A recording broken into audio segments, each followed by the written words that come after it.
Muy buenas noches, gracias por acompañarnos cada semana en su espacio de opinión e investigación.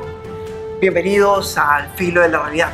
Les saluda Carlos Guerrero y Paola Guzmán. Por favor, no se olviden de seguirnos en las redes, darle like a los videos y escribirnos por cualquier tema que quisiera que conversemos en el programa. Así es, pero bueno, esta noche los queremos invitar a un viaje maravilloso con lo desconocido, a un mundo lleno de misterio. Les queremos conversar sobre los vampiros, todo lo que se sabe sobre estos seres de la noche, relatos, origen, historia y hasta posibles videos de su existencia. Es lo que verán en el episodio de hoy. Bien, es que este tema está muy de moda en la actualidad. Décadas y décadas, el mundo del cine y la televisión durante todos estos tiempos, al igual que los cómics y videojuegos, un vampiro no puede faltar. Y nos han presentado hasta ese ser de la noche que se alimenta de sangre humana y que tiene superpoderes y es inmortal. Pero vamos a ver qué hay de cierto. Pero hay que ver qué hay de cierto al respecto. Correcto. ¿De dónde se origina el mito? ¿Existen pruebas de la existencia de los vampiros? Todo eso y más a continuación. Dale play.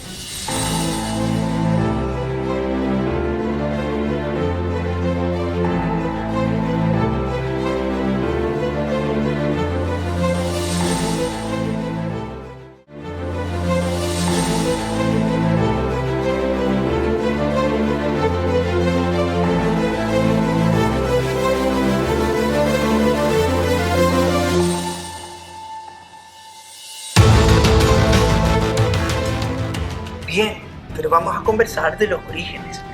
¿Qué es un vampiro? Un vampiro, según el folclore, en varios países del mundo y de la antigüedad, es una criatura que se alimenta de la esencia vital de otros seres vivos, o sea, usualmente sangre. Vamos a ver hasta aquí. Pero para así mantenerse activo, el vampiro tiene que ingerir diariamente, según las historias, sangre humana, sangre animal. En algunas culturas, como las orientales y las americanas, esta superstición es una deidad demoníaca o un dios menor que forma parte del panteón siniestro dentro de sus mitologías.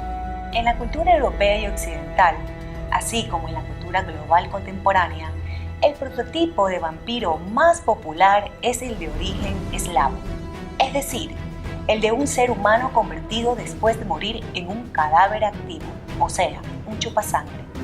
Bien, y en el conjunto de todas estas creencias populares existen muchas teorías de cómo se origina el vampiro y nos gustaría presentarles cuáles son. Por predisposición desde el nacimiento, en Rumania tenía más posibilidades de ser un strigo. Exactamente, Strigoi. El séptimo hijo cuyos hermanos mayores eran todos del mismo sexo. Así es, tan difícil ese nombre allá de Europa, en lenguas antiguas, Strigoi, pero bueno, en este caso también había otro que era o tener marcas de nacimiento como el hueso sacro pronunciado. Esa era una señal en la antigüedad de que no, este ya es vampiro. O entre los eslavos también tenían mayor probabilidad de convertirse en vampiros los nacidos un día sábado santo. Imagínate qué tradiciones esas. En la antigua Grecia se convertían en vampiros por una muerte prematura o violenta, y donde se lo denominaba brúcolacos. Sí, el término es bien difícil, brucolake en otras partes. Pero bueno, coincidentemente, al igual que entre los búlgaros o los eslavos y en ciertas culturas africanas, estamos hablando del continente africano o en Indonesia, yéndonos hacia Asia, se creía que los niños, los adolescentes y en general las personas que se habían tenido una muerte muy prematura o en circunstancias difíciles, anormales o con violencia, podrían también convertirse en vampiros.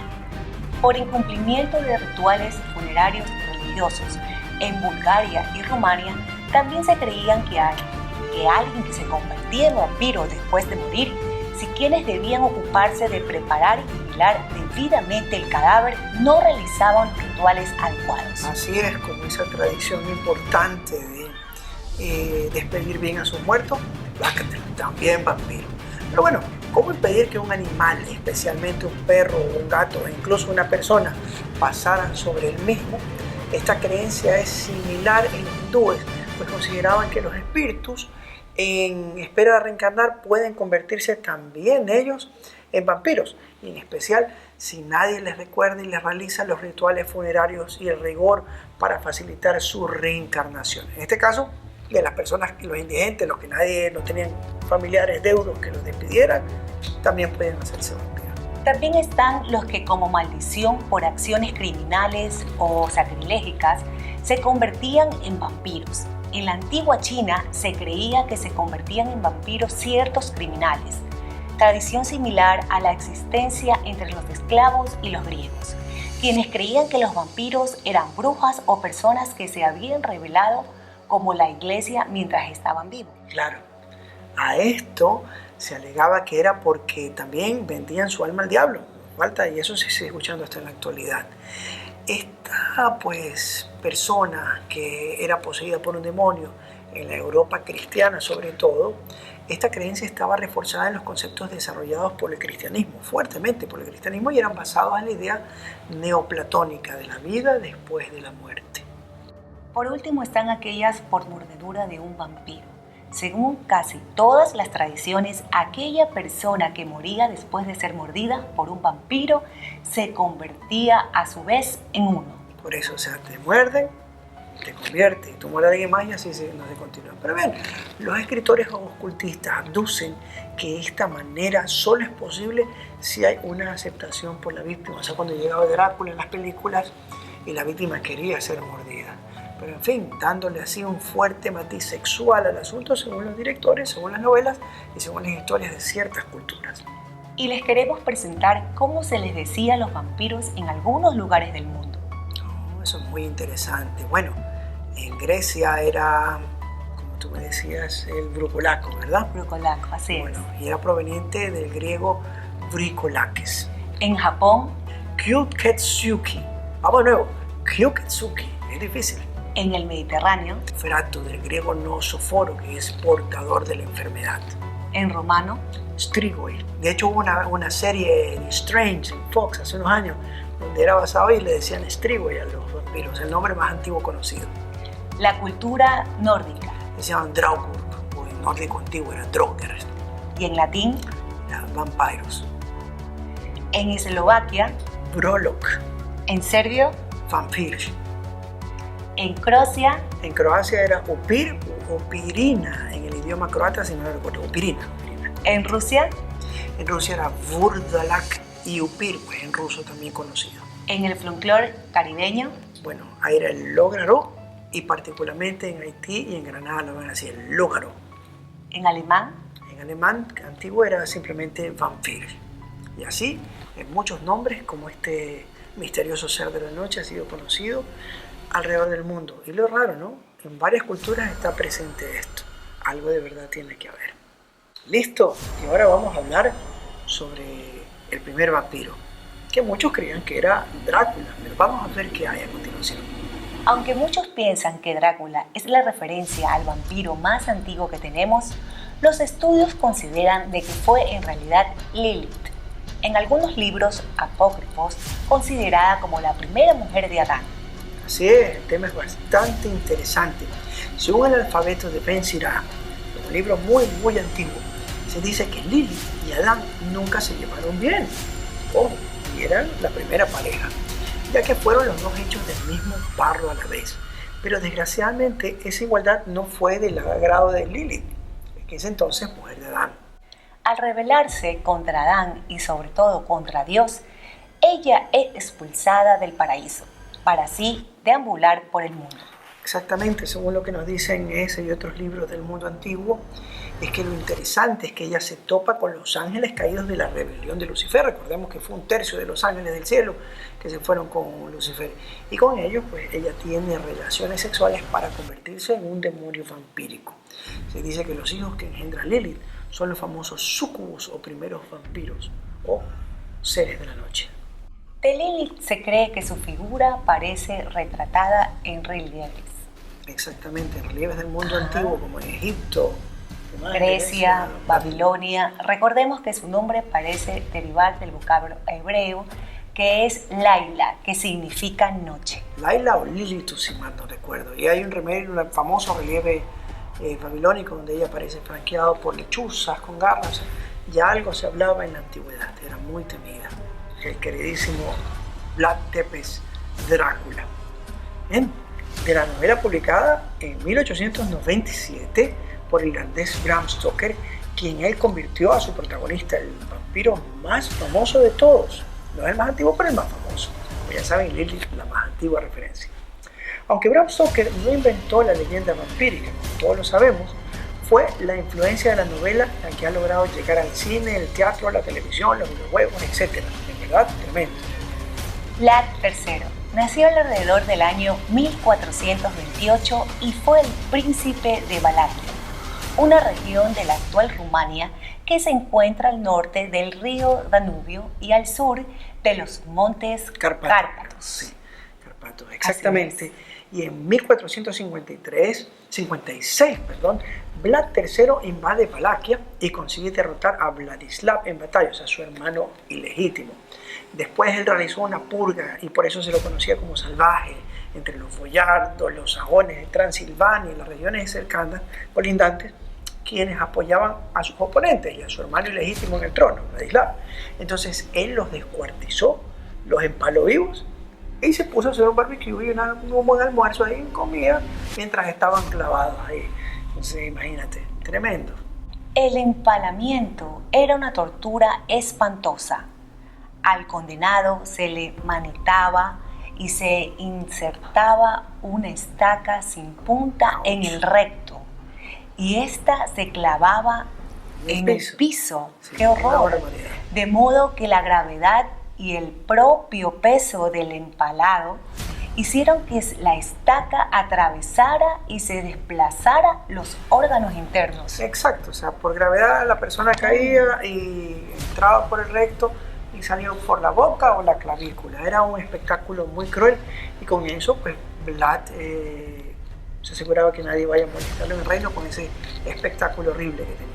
Bueno, y se dice que el dolor y la agonía podían prolongarse durante días. Se escuchaban los gemidos, los gritos, los llantos de hombres, mujeres y niños inclusive, que Drácula mandó a empalar porque eran miles, eran más barbáricos que las crucifixiones romanas incluso.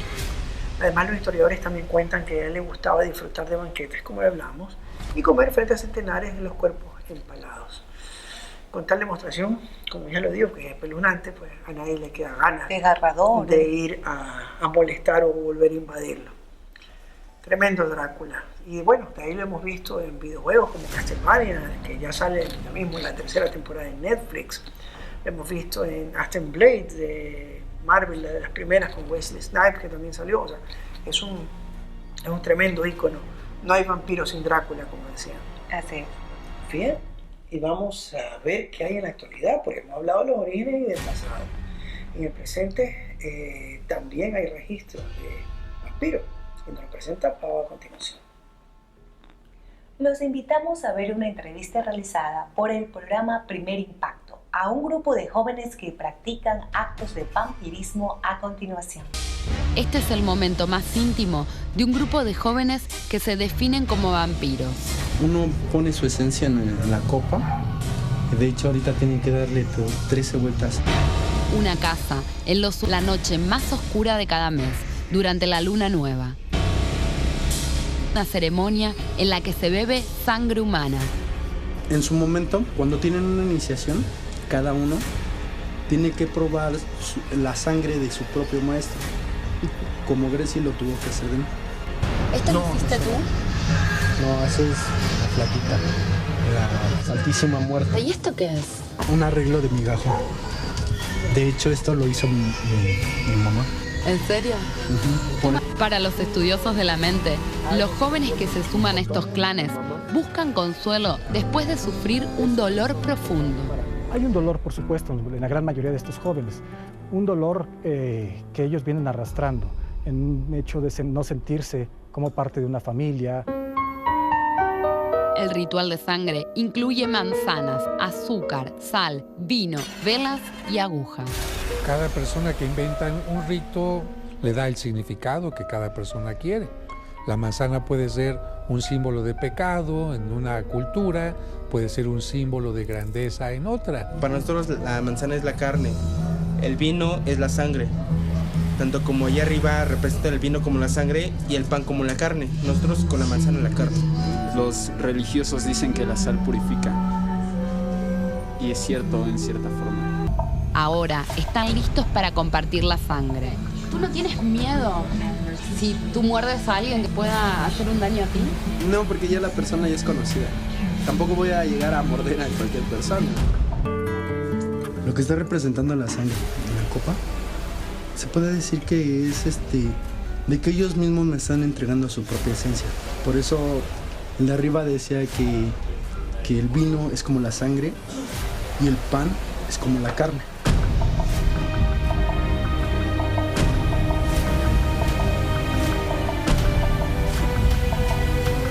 Bueno, y muy impresionantes estas imágenes y estos actos de estos jóvenes que realizan sin medir las consecuencias, pues la transmisión de las enfermedades por contacto con la sangre se puede pasar con facilidad.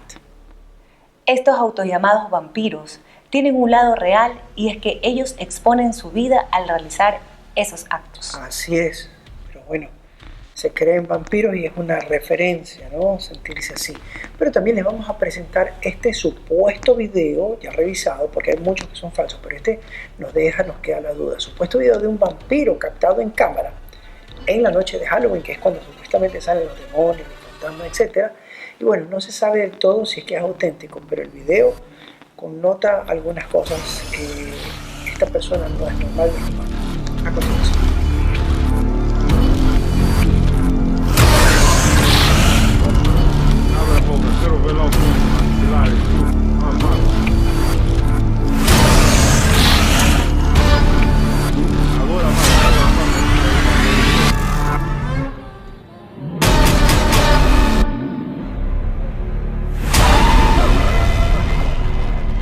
Não vi bem, faz de novo.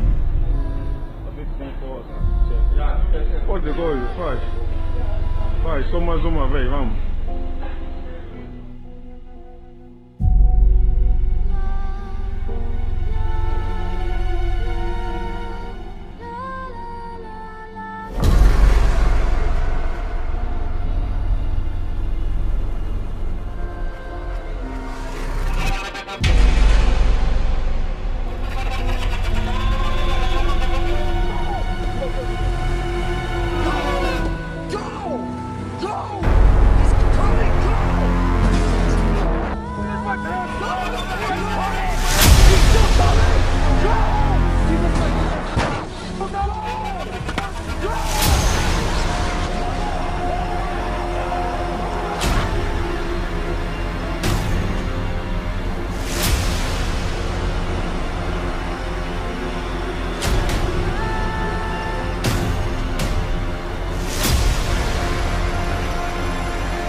Bien, vamos a hablar de otra clase de vampiro, una que se ha comprobado en la actualidad. Vamos a conversar de los vampiros energéticos. Bueno, les queremos hablar de esto porque uno que sí existe y es muy real es este famoso vampiro energético, que es como una aspiradora que barre con todo lo que encuentra en su camino. Pero veamos de qué se trata. Se trata de gente que toma la energía de su entorno para su propio provecho. Algunos tienen esta capacidad y la usan a su voluntad. Identificarlos es sencillo. Así es, el verdadero vampirismo, el vampirismo energético, es mucho más común de lo que se cree y se produce cuando una persona le roba energía a otra. Cuando se da de forma consciente es más peligroso aún, porque la persona está dispuesta a dar su esencia vital, pero también se puede dar de forma inconsciente o robada. En un estudio se menciona que algunos niños lo hacen sin querer, porque necesitan mucha energía para llevar a cabo sus actividades. Por eso es buscar de modo totalmente natural, fuentes alternativas que se sumen a la tremenda cantidad que ellos mismos generan. Por supuesto, pero también dicen que los ancianos toman energía de su entorno. Pero a diferencia de los niños, estos lo hacen para autoabastecerse porque no tienen suficiente, según esta teoría. Y a todos nos ha pasado alguna vez que visitamos a un anciano, una persona mayor, y lo encontramos caído y sin energía. Y dice, cuando nos vamos, la persona termina vigorosa y radiante, no solo por la felicidad de vernos, sino también porque se siente recargado con energía que nos ha quitado a nosotros. También están las personas llamadas tóxicas, pero para protegernos lo primero es saber que el fenómeno sí existe. Si percibimos que somos víctimas del vampirismo energético, la mejor defensa es mantenernos a una distancia mínima de 1,5 m de la persona que la ejerce. Y por supuesto, hacer siempre caso a nuestra intuición, es decir, a lo que podemos percibir más allá de nuestros 5 sentidos materiales. Esta percepción que nace con nosotros y es algo de que los niños manejan muy bien, pero lamentablemente en el mundo nos enseña desde chicos a utilizar cada vez la razón y utilizar menos la intuición. Recuerden eso, siempre la intuición. La mejor forma de protegerse es tener una excelente energía, vibrando en armonía con el entorno. La mejor sugerencia es trabajar a nuestra evolución espiritual. Para hacerlo necesitamos incrementar nuestros conocimientos y nuestra moral. Cuando más sabios seamos, más vamos a acercarnos a vivir en armonía. Y bien amigos, les queremos presentar algunos libros recomendados por su gran contenido del tema a continuación. Lilith, el enfado interior, por Jesús Gabriel. Bueno, es tremendo libro y es que según cuenta la leyenda, Lilith representa a la mujer primigenia, la compañera de Adán antes de Eva, un gran marco y contexto teórico. La mitología la describe a ella como un ser desposeído de presencia física, atención, hecho que lo hace especialmente poderosa. Bueno, ella representa los registros de nuestra personalidad que resultan recónditos para el control consciente, y este libro los hará pensar y descubrir muchas cosas dentro del yo femenino para ustedes y la respuesta del masculino para los varones en una sociedad que va evolucionando. Es científico y es histórico. Buen libro. El vampiro, por Nick Brown. Bien, llega esta nueva historia acerca de un vampiro que se rastrea sus orígenes hasta un monumento y un lugar en el año 1725 en las fronteras orientales del imperio de los Habsburgo. Trata de una serie de terroríficos acontecimientos sobrenaturales que captó la atención en ese entonces de doctores, científicos y teólogos del continente. Lo interesante es que cristalizó en el choque entre la naciente racionalidad de la ilustración y el folclore tradicional de los Balcanes versus el posmodernismo y la representación científica de la evidencia de lo paranormal. Muy interesante. ¿Cómo evitar a los vampiros energéticos? Por Christian North. Bueno, y de ese que hablamos en el último bloque, El verdadero vampiro que existe. Es una obra práctica e inspiradora que aporta herramientas para identificar, evitar las relaciones tóxicas, atención, y los vampiros energéticos que pueden causar un gran impacto en nuestras vidas sin que seamos inclusive conscientes de ello.